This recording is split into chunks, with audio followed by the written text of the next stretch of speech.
All right. Well, that's not a high bar. I will try to sound like Mother Teresa this morning. No, I feel really honored to be with you guys this morning. And the message in my heart this morning really has been my journey with the Lord, really since I've been in high school. And for me, that journey has been learning how to be a disciple of Jesus, and that's intersected with learning his heart for bringing justice to the earth, and him inviting us to do that as his people. And so, my hope is that as I share this morning, it won't just feel like somebody up here kind of talking to you, but it really will feel like our invitation, that you will hear God's whisper to you of what your peace is. Because what I'm going to share this morning is it's not select people that are called to do works of justice. It's actually the call of God on the church, and there's a piece for each one of us, okay? So this is your message. This is our story, and I'm really just praying, even now, just spirit of revelation, would he speak to each of us? What is that place for you? What's that place for us? And walking into his heart for justice. I don't want us to miss it. I feel like it's such a gift. And so anyway, we'll dive in. But just backing up a little bit, I've just loved this sermon series of finding ourselves in Jesus and his church and his mission. And what's been powerful for me is, as different people have shared, just seeing similar themes of how God's brought other people on their journey that I've seen in my own journey. Like hearing James talk about discipleship, it's really stirred in me thankfulness of the people that have invested in me over the years. Hearing Brian share last week on his journey with the church, it just reminded me of God's faithfulness through others. And so anyway, my hope is, again, as I share, God's just going to reignite things in you. If they've been dormant for a bit, or if this is new, he'll stir something new. But I really do. I really have faith that there's something for all of us this morning. So I want to start by talking about God's invitation. And I want to start by us looking at Psalms 89:14. And Psalms 89:14 says, righteousness and justice are the foundation of your throne. Steadfast love and faithfulness go before you. So let's just think about that a little bit. Righteousness and justice are the foundations of God's throne. That's what his throne is built on, is him working righteousness and justice. That is who he is. But then I love the second piece because it speaks to his character. It says, steadfast love and faithfulness go before you.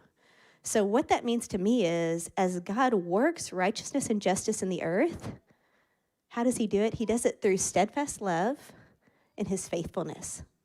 Okay, so it's not this like harsh, heavy-handed God, right? It's the God of love. That's how he proceeds his work of justice. That's how he proceeds his works of righteousness. It's through his faithfulness that he brings it forth. So the biblical definition of righteousness, I loved looking it up because it's so powerful. It says righteousness is treating people as the image of God with the dignity that they deserve. Okay, so if nothing else, if we all walk away wanting to walk in God's righteousness and treating people with the dignity that they deserve, I mean, the world's going to change, right? If that's how we engage with each other as image bearers of God, I mean, that's a weighty way, and that supersedes politics and race and socioeconomic, all the things that can be barriers in how we relate, right? If I just say, I see you, Todd, as an image bearer of God, then I'm going to treat you with so much dignity and respect. And so that's righteousness. And then justice speaks of restorative justice. So this is seeking out vulnerabilities and helping, advocating for social change. So again, this is an active command for justice. It's not passive, okay? We don't sit back and hope that justice comes. It's active. We engage with it. We seek out where are those places that need change in society, and we actively take part in the work of God in that. So I'm going to just share with you guys a little bit of my timeline, just so you know kind of a bit of my story, and then, then I'll just kind of unpack each of those seasons a little bit, and things learned the hard way. Really, a lot of it's just things learned the hard way is what you're going to get this morning. So, so timeline, when I was in high school and really started trying to walk with Jesus, I had an opportunity to work with those that were experiencing homelessness through my church, and I'll unpack that a little bit more later. But that was high school. College, I studied social work and had an opportunity to mentor kids in a lower socioeconomic part of town. Went to college, grad school. After grad school, I went to Afghanistan for 3 years. Then came back here to Fort Worth and got to be part of work with refugees here in the community. Then the past 8 years have been overseas. So 4 years I was in India, and then 4 years in Malaysia. And then these last 2 years, I've been back here working with Unbound, and I'll share with you more about Unbound as well. But yeah, so I think in each of those seasons, there wasn't one particular vulnerable population that God had me work with. You know, it wasn't like I'm just called to Afghans, or saw Susan Ryan, sorry. Or I'm just called to the homeless, because the reality is God's in all those spaces. You know, if you want to find him, just be around those that are vulnerable, and that's where he's going to be. So it could be those that are homeless. It could be those in lower socioeconomic. It could be those that are being trafficked. I mean, God's in all of those spaces, any of those spaces. And so just go there. He's going to be there. It's going to be good, and it's going to be hard. But I think that's been beautiful for me, to not feel like there has to be one niche, right, that I step into. It's just trying to find him. And in each season, it's kind of looked different. But that's the consistent thing for me, has been finding him there. So also disclaimer, and this is what really important as I was preparing, but as I've looked back over, really, it's been about, since college now, 18 years, maybe, is that right? 20 years, it's a lot of years. And I wish I could stand up here and say, every time I've stepped into a different part of God's heart for justice, it's been easy, and I felt so equipped, and it's felt so natural. And unfortunately, that has not been the truth, or hasn't been my reality. You know, I think each thing I've been a part of has had this element of feeling clunky. I felt unequipped. I felt unprepared. Like it wasn't, there was moments of like, oh, this is so glorious. And then there's a lot of very normal days where I just felt really weak. And I think the reason I want to share that is I feel like there's this misconception that if it's God, then it's going to feel a certain way, right? Or it's going to be like, this is what I'm made for.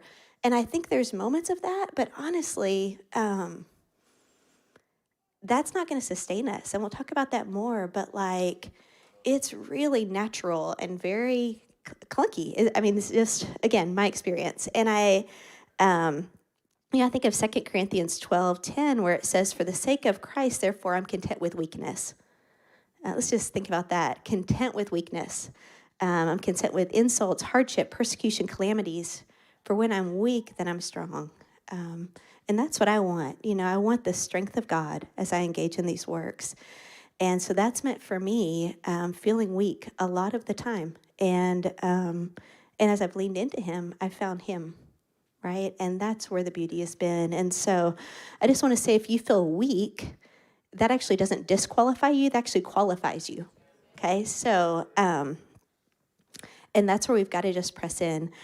So this became really real for me when I moved to Afghanistan. I was debating sharing the story because it feels like the week of the week, you know? But I was like, it's church, so we're safe. I'm just going to offer it to you guys. So again, I felt called to Afghanistan my sophomore year in college, and it was about a 5-year journey until I got there. And so over those 5 years, it was a lot of just prayer, learning about the needs of women there, really kind of cultivating this heart of God for this people that I just grew to love so much. And so when I finally made it there, I thought, man, okay, these are my people. Like, this is just going to be, glory. Like, I'm here the rest of my life. And so I moved in with my team leaders and their 5 children. So we had a 2-bedroom house, all made of mud. I lived in their basement, which used to be a mujahideen, which is kind of a warlord prison cell. And it was like, welcome to the mission field, prison cell and all. And it's like, oh, this isn't what I signed up for, but it is. And so again, I thought, man, I'm going to love these people, and the language is going to come easy. Relationships are going to come easy. And nothing came easy for me. And, I was 3 months in, and at that 3-month mark, I was feeling high culture stress, struggling with the language, struggling connecting. I was the only American single my age there. Nobody spoke English. It was just like, and so, my team was like, hey, let's, pull out for a week, go to Dubai. That was the most Western place near us, and get some rest, and then, come back in. And so I thought, okay, this is the call of God. So, of course, I'm going to be good after a week of rest. And so I flew out to Dubai, ate a lot of good food, and I was confident that by the time I had to fly back into Afghanistan, that passion would be back, and I would feel like, okay, I'm ready again. Like, I can take this mountain. And so the day came to fly back to Kabul, so it's capital of Afghanistan. You had to go through to get to the city where I lived. And so I got back to Kabul, and nothing changed. And I was like, oh my gosh, I still really don't want to go back. And I really don't want to go back, but I can't leave early. And again, just all this wrestling. But I thought, surely by the time I get on the plane tomorrow morning to our little village, I'm gonna feel ready. And so the next morning comes, and I go to the airport, and still nothing is changing, you guys. And at this point, I'm like panicking, because I'm like, I'm 3 months in. I feel called to missions for my life, and I'm ready to peace out. I'm like, and I've prepared, and I've got my degrees, and I'm done. And so, but you've got to get on the plane, right? The plane's there. You got to get on. And so I get on the plane, and I wish y'all could see it. It's this like little 6-seater Cessna, whatever, small plane, because we lived like up in the mountains, and that was the only way to get there. And so I get on this plane. It's me and probably five Afghan men. I'm all veiled, and I just start crying, and I'm just like, and I think just overwhelmed by this sense of like, I've disappointed God, like God's called me, he's entrusted me, and I failed him. And so I've got my veil, and I'm like crying and trying to dry my eyes, and it was so awkward and so embarrassing, and I'm just like, but surely by the time the plane lands, I'm going to be ready, and God will change something, right? So you know where the story's going. So anyway, sure enough, we're about to touch down, and I hear the voice of God probably more clear than I've ever heard him. And I felt like God said, Sandy, where you're at right now, I'm so pleased with you. I'm so pleased with you. And it just broke me, because I was like, I thought I would feel the pleasure of God when like the multitudes came to faith and healings and all that, right? But that's not what it was. The pleasure of God was me just getting on that plane and just showing up, and I just think, how often do we just have to show up and get on that plane again? And anyway, so the plane landed, and I was like, okay, here we go. Just take the next step. And I ended up being there for 3 years. And during those 3 years, God changed me, and I'm so thankful I got on the plane. And it's been cool, because Afghans have continued to be a part of my story the last 20 years, and different things I've been a part of. Like, I've run into Afghans on trains in Ireland. And it's like everywhere I go, I find Afghans, and they've just continued to be this beautiful part of my story. But I don't think they would be if I wouldn't have just shown up, And so I was thinking about, okay, what's kept me going? What's kept me showing up again and again? And I think it really has been for me, like, knowing my identity in him. Because I think the weight of the calling, or at least for me, or the love for the people, or that kind of thing, just won't sustain you. But knowing our identity will sustain us. And, I was in Afghanistan, God did a lot of work in my heart with Galatians 2:20, where it says, we're no longer a slave, but we're a son. And if we're a son, then we're an heir. And so, a lot of those years was spent learning, what does it mean to be a child of God? And if I know his pleasure and approval there, then it doesn't matter what the fruit is, right? It doesn't matter what I see in the natural because it's him. And that's a good thing for somewhere like Afghanistan because we saw very little natural fruit. And, but again, I believe his kingdom was established, and I believe, there's still fruit there today. And it's really cool because I look around this room and I see friends that I worked with there that just happen to be here today, which is fun. So anyway, there's an inheritance there. And so, I think as I think about his invitation, I think a couple things. I think he often will cultivate things in us a while before he launches us into them. And I think at least for me, I think there has to be a foundation, right? So I think he'll cultivate things for a while. If you hear nothing else in this first piece, I just want to say again, he works in our place of weakness. And if we pull back when we feel weak, we're going to miss it. Really, if we're needing to feel strong and competent and all those things that our culture so values, then we're going to miss it and we're going to come up short.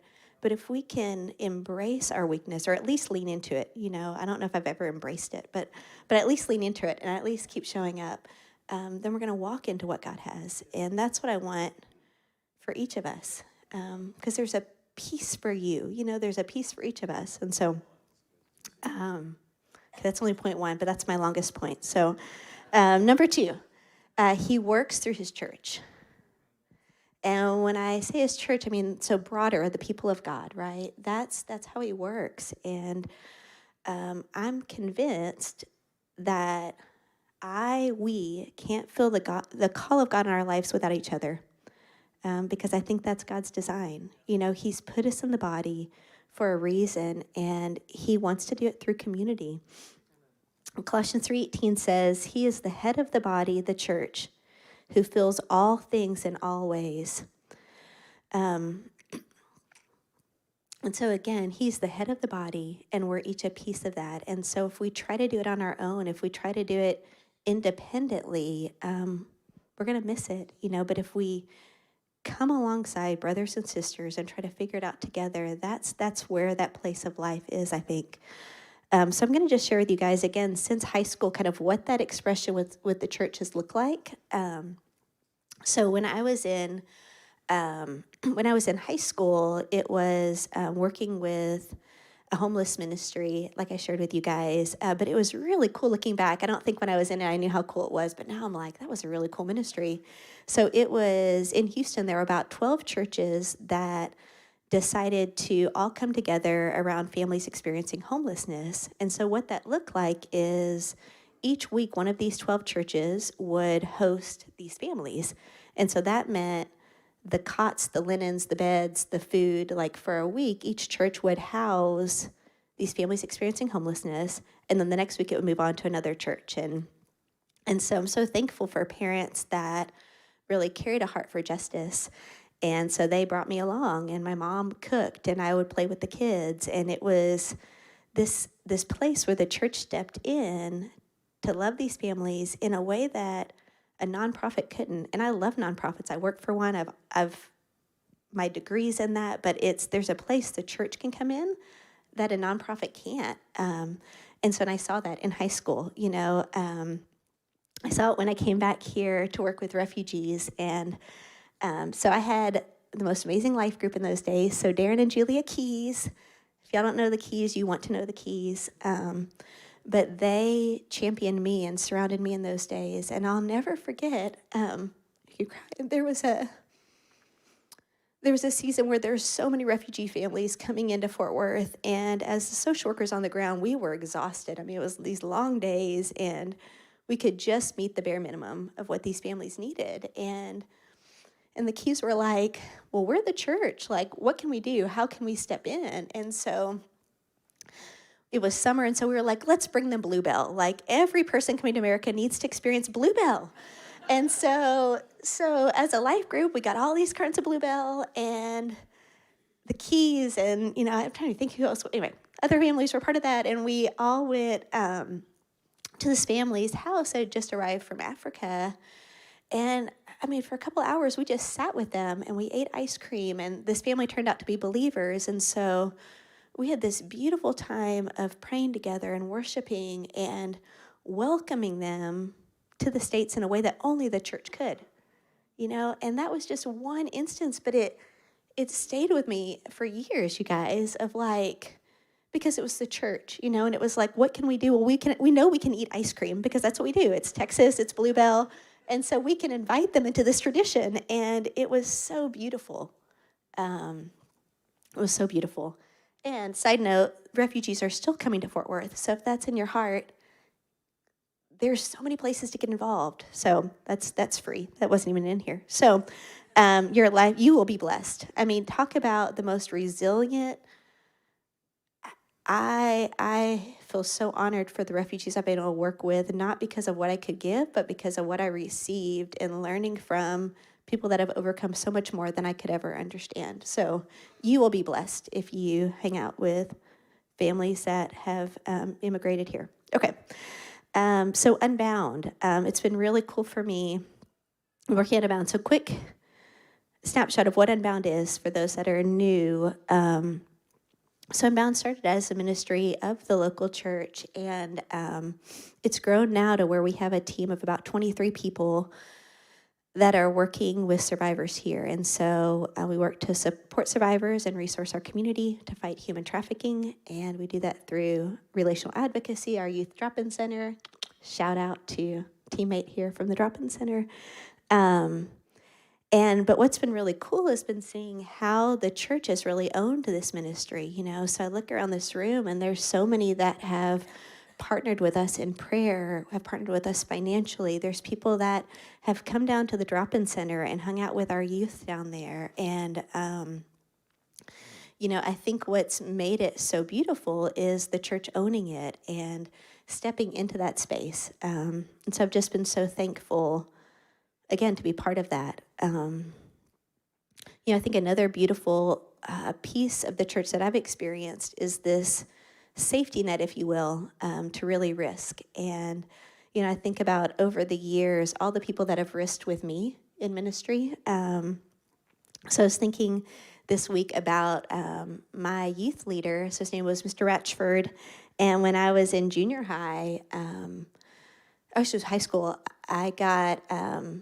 I learned about this ministry in inner city Houston that was working with the homeless. And so I was like, Mr. Ratchford, we've got to go. Like, we need to respond. And he was like, all right, it's your burden. So this is yours to lead.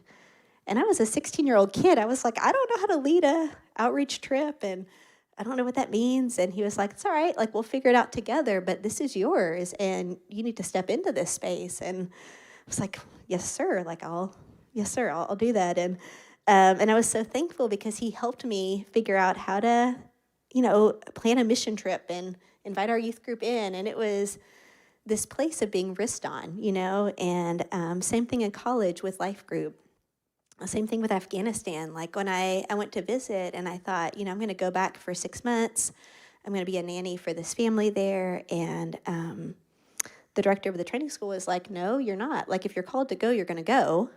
And I was like, okay, I can do that. But it took people believing in me, right? And risking on me. You know, I think about Unbound. So I wasn't planning on staying in the States when I came back from India. Malaysia. It was India and then Malaysia.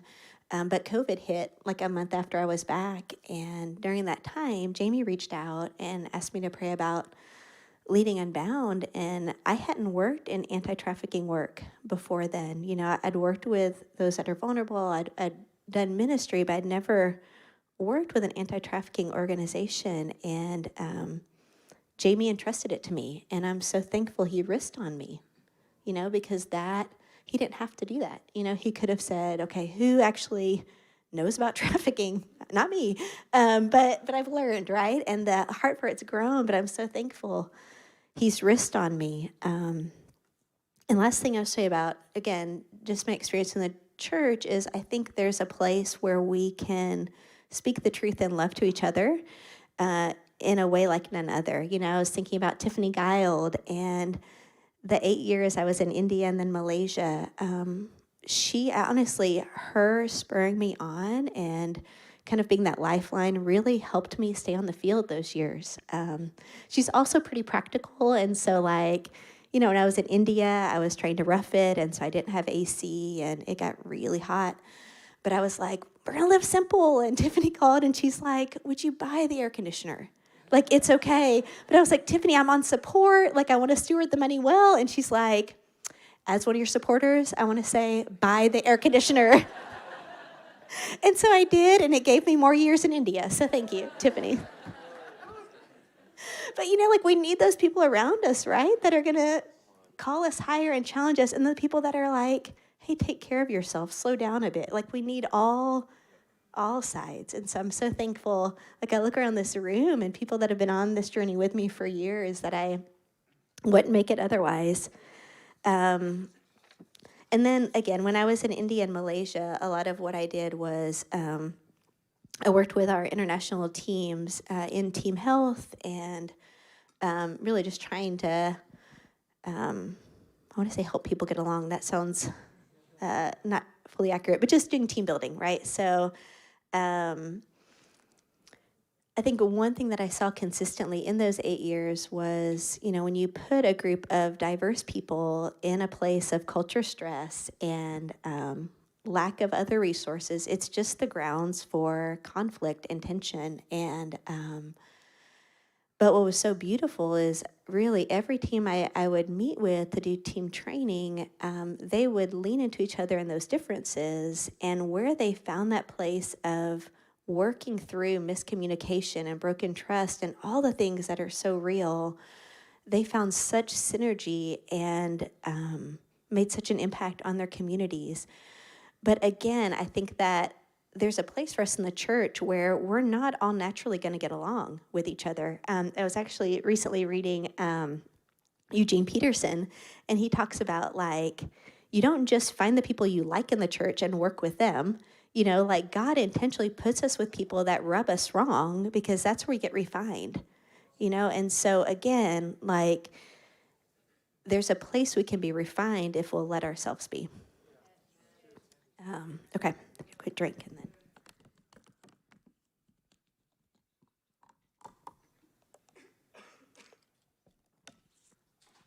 All right.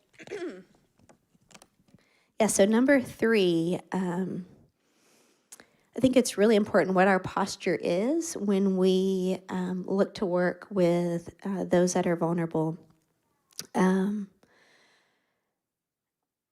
And I think a few things. I think we need to pause to observe and really be good observers. Really look and see what's happening. We need to listen, and then we need to adjust. So Colossians 3:12 says, "Put on then as God's chosen ones, holy and beloved, compassionate hearts, kindness, humility, meekness, and patience." You guys, we don't serve at the vulnerable. They are not recipients of our charity. Like, do not degrade them. We can't degrade them like that, right?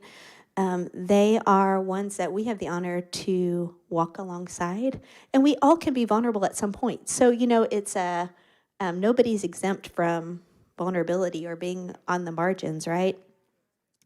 But the place of life is if we'll actually learn, listen from, and then adjust. Again, people are never the recipients of our charity. And, you know, so that could be the homeless man on the streets that you'll see, you know, here in Fort Worth at the intersections. Like, don't just give him money, but look him in the eye, ask him his name, like, connect with him as the Imago Dei image of God, right? Because that's who he is. And it's not transactional. If it's transactional, we're going to miss it, right? And they're going to miss it. I mean, it has to be relational. It has to be seeing people as they rightly are. Okay, so I'm going to shift gears and give you a funny story just because. So this is, again, my attempt to be culturally appropriate. And I could tell you these stories all day long, but I'm just going to give you one for now. So when I was going to Afghanistan, I really wanted to honor the culture and be culturally appropriate. And so I did all my research on what's right to wear and how do you, just how do you honor the culture. And so in Afghanistan, that was long sleeves, long skirts, like basically no skin exposed, right?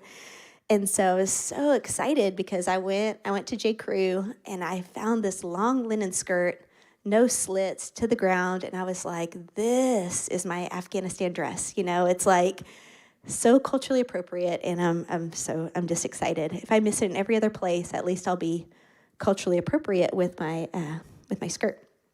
So as the months went on, I would wear this skirt, and I just needed to feel culturally appropriate. And I would get the funniest looks from Afghans. And I was like, what is it? Like, do they want one? I'm sure I could have some shipped in, I mean, maybe they just love my skirt as much as I do. And so I was so thankful because probably a year in, you guys, my closest Afghan friend, we were sitting together one day, and she was like, Sakina, that was my Afghan name. She's like, Sakina, I got to talk to you about the skirt. And I was like, do you want one? Like, there's a team coming. I'm sure they would love to bring you one. And she's like, no, like, I feel so nervous to be around you when you wear that thing. And I was like, why? Like, it's culturally appropriate. And she was like, Sakina, linen is what we bury our dead in. Yes, that was me. I was wearing the death cloth around the city. That's why they were nervous. So I'm just saying, if I hadn't been open to feedback, I would have thought I was doing everything right, and I would have missed it. So it's funny now. It was not funny in that moment. I did get rid of the skirt, just so you know. I never wore it again, and I apologized for years. I probably still apologize to her for that. But I share that, one, because it's funny, but two, because we can do everything we know to research, to study, to understand the population we're working with.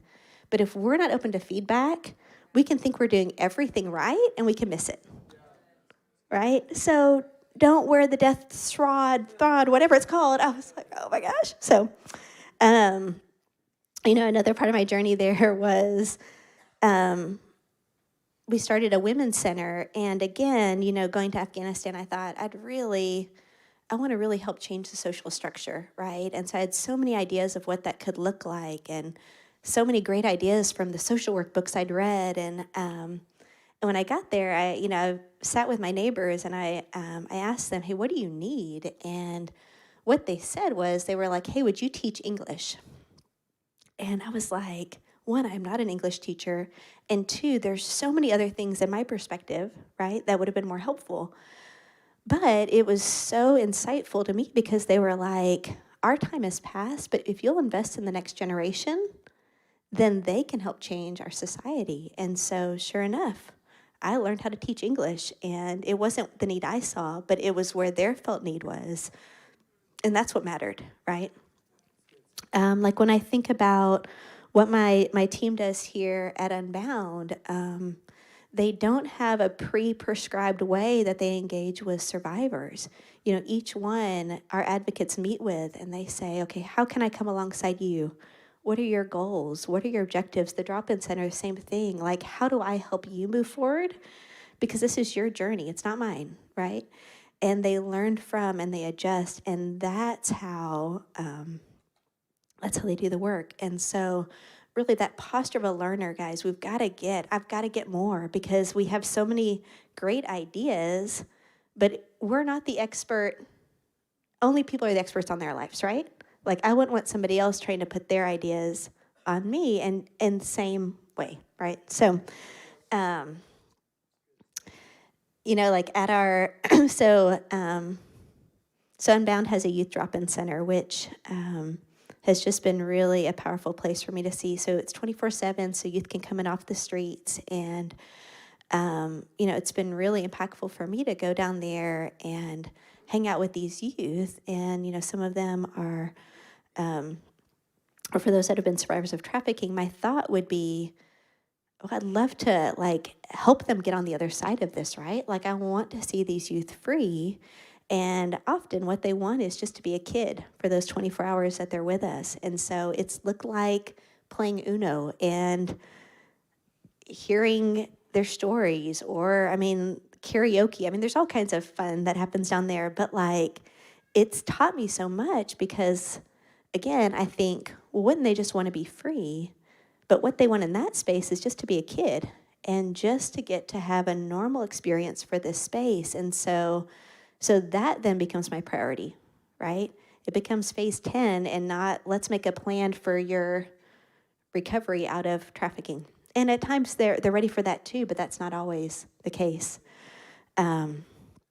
So again, let's learn from, let's listen, and let's adjust. Let the church be known as those that are the best learners. Let us be those that are known for the ones that really carry justice from a posture of humility and grace and never having an agenda.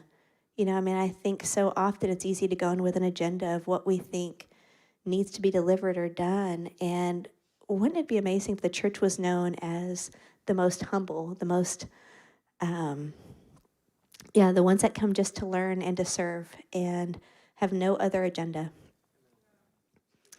All right, last point. Again, these have all been big ones, but this is letting his word be stronger than our experience. So I'm going to take a quick drink and then I'll unpack that a little bit.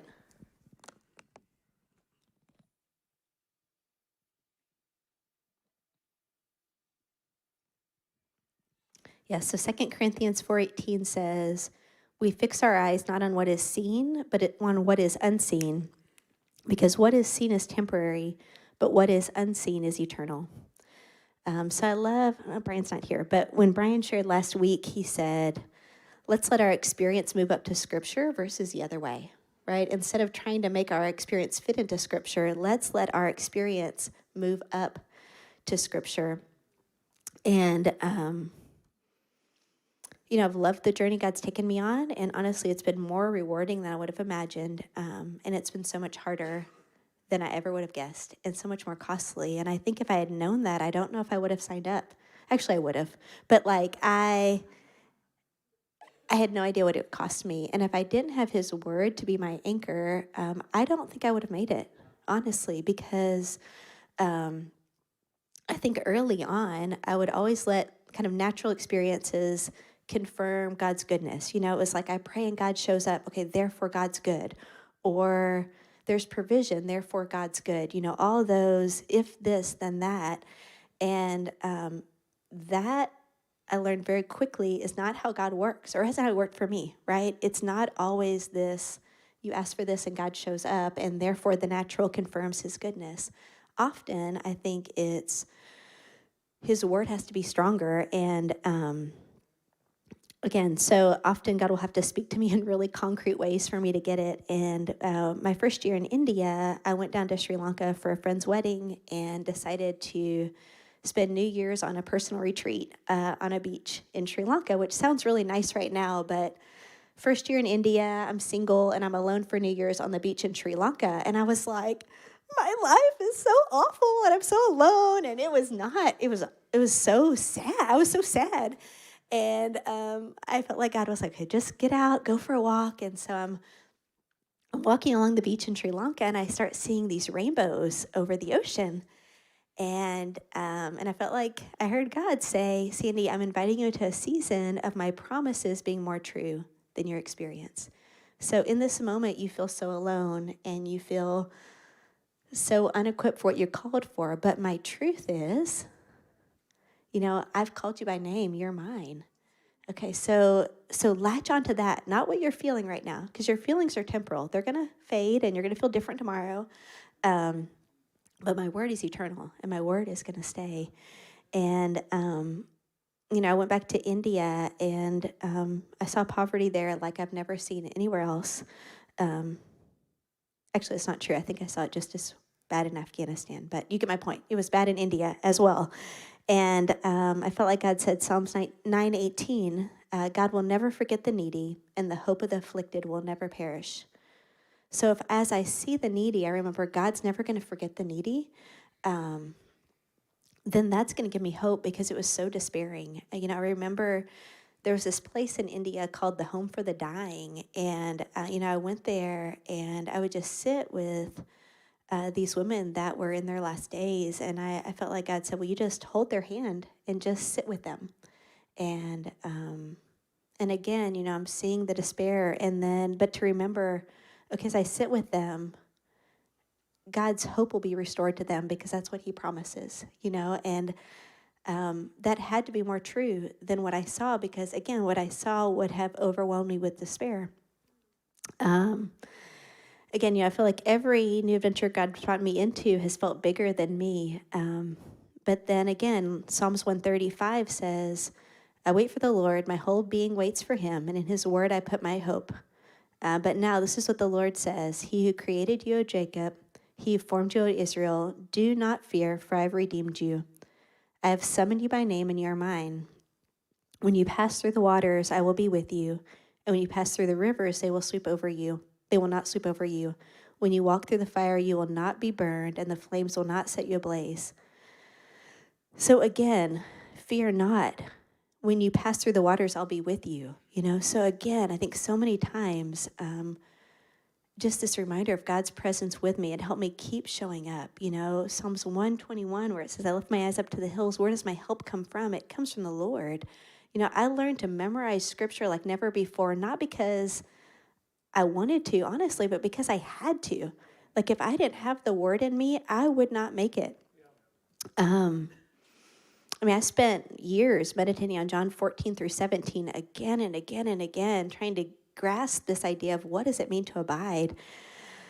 And I'm still grasping with it, right? But again, I don't want to miss what God has for me. And so I've got to have the word so I don't miss it. So as we wrap up, there was 2 scriptures specifically I felt for us as a church that I want to just encourage us with as we end. So the first is Hebrews 10:39, which says, we are not of those who shrink back and are destroyed, but of those who have faith and preserve their souls. So Antioch, we are not a people that shrink back. Okay, where you may want to shrink back, it's not who we are. So we are not a people who shrink back, but of those who persevere. So therefore, Hebrews 12:1, let us run with perseverance the race marked out for us.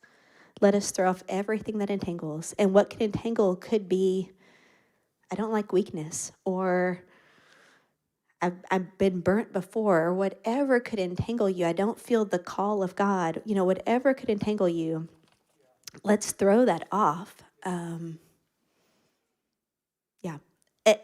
I just want to say again, to step into God's work for justice, you don't have to have a burning passion for the homeless or refugees or trafficking. You don't have to have this I'm called to do it. I'm going to set you free right now. You are called to do it. You are, because you love Jesus, and that's what he's doing, so you're called. So there you go. You have now received the invitation from God. And if you don't know where to do that, or if you don't have vision for it, again, that's the beauty of the church, is there's so many in this room that have visions so big that need people to run with them. So find those people and run with them, right? We make it so complicated, and it's just start somewhere.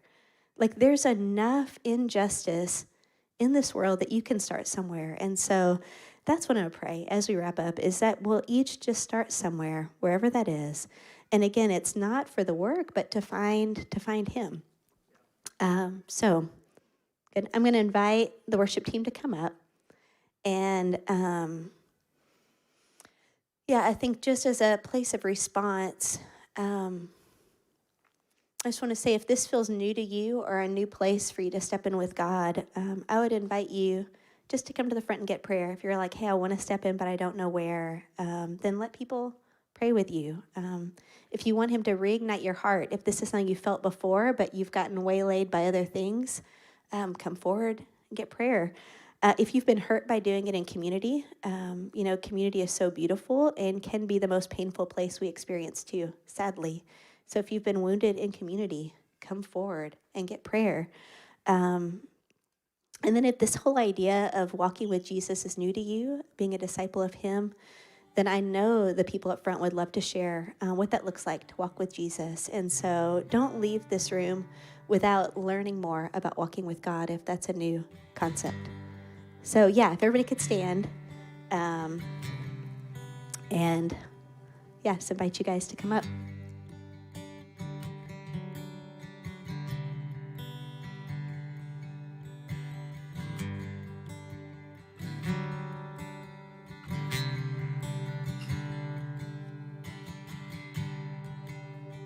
Your name is like honey on my lips. Your spirit's like water to my soul. Your word is a lamp to my feet. Jesus, I love you. Love you, and your name is like honey on my lips. Your spirit's like water to my soul. Your word is a lamp to my feet. Jesus, I love you. Love you. Sing Jesus. Jesus.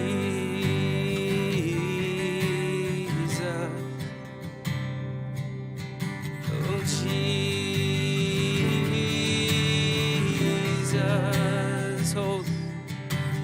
Holy and anointed one. Jesus.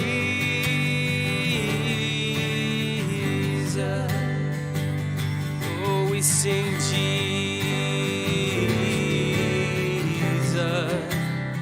Oh, we love the name Jesus. Risen.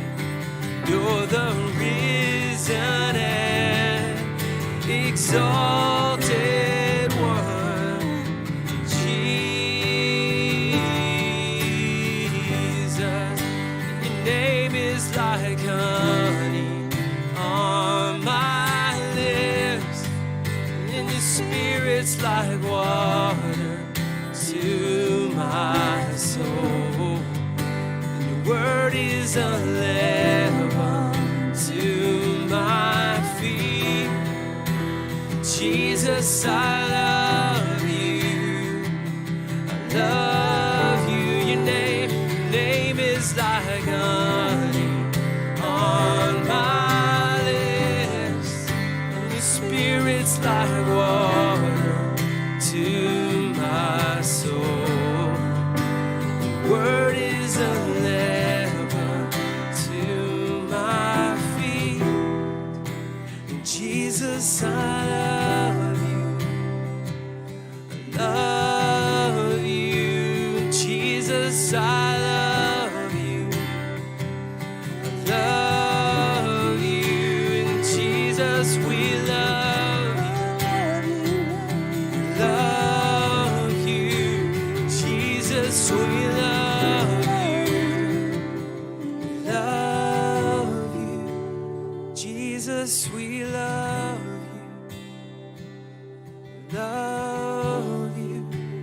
Jesus, we love you. Love your name.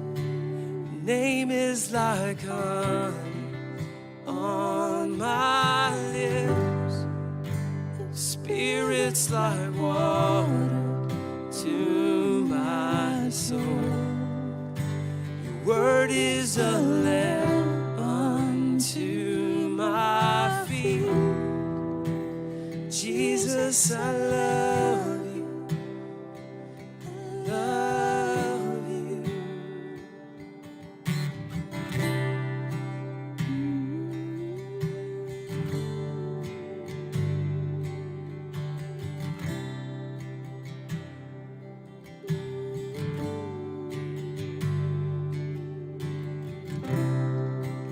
All right, I'm I'm just going to pray, but for those that are getting ministry or those that need prayer for anything else, you guys please still come up.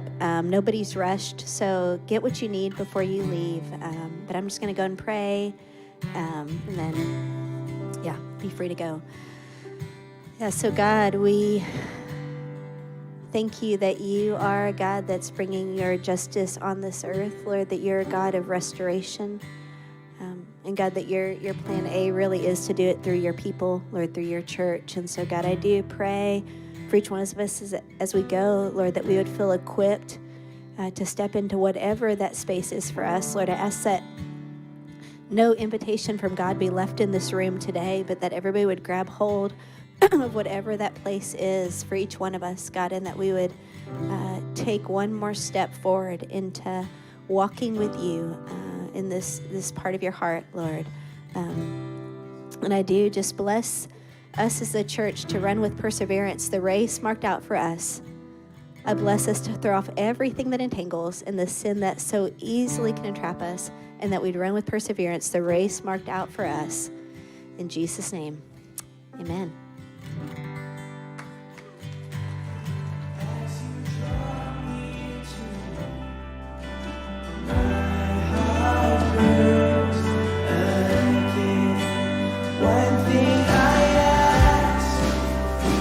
Shall I see? I wanna be with you, my King. One thing I ask, that shall I see?